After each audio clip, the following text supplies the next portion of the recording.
అందరికీ తెలుసు ఆయన పర్ఫార్మెన్స్ ద్వారా. అండ్ దీని తర్వాత ఇందాక బనివాస్ గారు అండ్ దిల్రాజు గారు అన్నట్టు సో 2.0 పర్ఫార్మెన్స్తో మనందరినీ పలకరించడానికి, బోలెడని ఎమోషన్స్ పంచిపెట్టడానికి శర్వ గారికి అండ్ అలాగే రాజశేఖర్ గారికి ఉన్న ఆ కెమిస్ట్రీని మనం బైకర్లో సెలబ్రేట్ చేసుకోబోతున్నాం.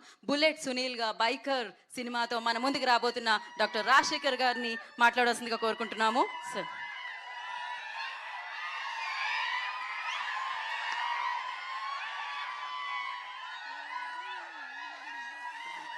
Thank you.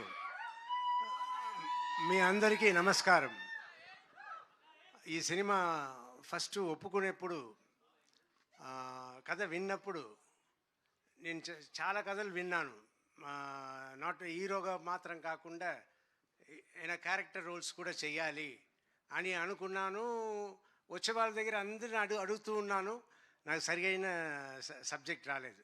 After 2 years 3 years తర్వాత నాకు అభిలాష్ గారు ఈ సబ్జెక్ట్ చెప్పారు. చెప్పగానే నాకు చాలా నచ్చింది. కానీ అయ్యో మనం సర్వానంద్ గారి సినిమాకి వెళ్ళి చేస్తున్నాము, మన సెకండ్ హీరోనే కదా అన్నట్టు అనుకున్నాను. తర్వాత నేను నా పిల్లలు జీవిత అందరూ మాట్లాడుకుని అవును మీరు చెయ్యాలనుకుంటున్నారు, అలాగే ఉంటుంది చెయ్యండి అన్నట్టు చెప్పి చేయించారు. చేయించిన తర్వాత నిన్న మొన్న నేను థియేటర్కి సినిమాకి వెళ్ళినప్పుడు అప్పుడు సార్ ఎప్పుడు సార్ మీ సినిమానే కనపడలేదు, ఎప్పుడో వస్తుంది సార్ అంటే నెక్స్ట్ బైకర్ వస్తుంది చూడండి నా సినిమా బైకర్ అనగానే సార్ సర్వానంద్ గారి ఫిల్మ్ కదా సార్ అన్నారు. ఏంట్రా నా సినిమా అంటున్నా, సర్వానంద్ గారి సినిమా అంటున్నారు.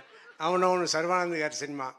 తర్వాత నేను చెప్పడం అంతా సర్వానంద్ గారి సినిమాలో నేను ఉన్నాను, మీరు చూడండి థియేటర్లో అన్నట్టు నేను చెప్తూ ఉన్నా.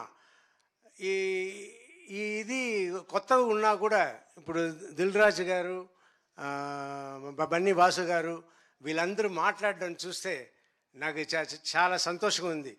ఒక పక్క అయ్యో సెకండ్ లెవెల్కి వెళ్ళిపోయామే అన్నట్టు అనిపిస్తుంది. కానీ మా అమ్మాయిల ఒకటే అన్నారు, డాడీ అదంతా ఇంతకు ముందు డాడీ, ఇప్పుడంతా లేదు, అందరూ ఒకటే, సో మీరు సెకండ్ లెవెల్ థర్డ్ లెవెల్తో అనుకోవద్దు అని నా పిల్లలు అన్నారు. సో ఇప్పుడు నేను అడ్జస్ట్ అయిపోయాను. సో నేను మీ అందరికీ రిక్వెస్ట్ చేసేది ఏంటంటే ఎక్కువ సినిమాలు నన్ను పెట్టుకోండి, మంచి క్యారెక్టర్ తీసుకురండి, I want to do. And Sarva గారి గురించి చెప్పాలి, very sweet person, very respectable person.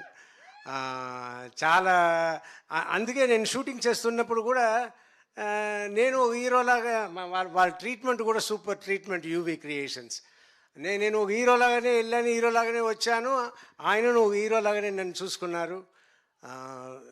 It's great, everything is great and waiting for the release April 3rd. Thank you. Thank you sir, thank you so much sir. కొడుకు hero అయితే తండ్రి కూడా హీరోనే సార్. Thank you so much.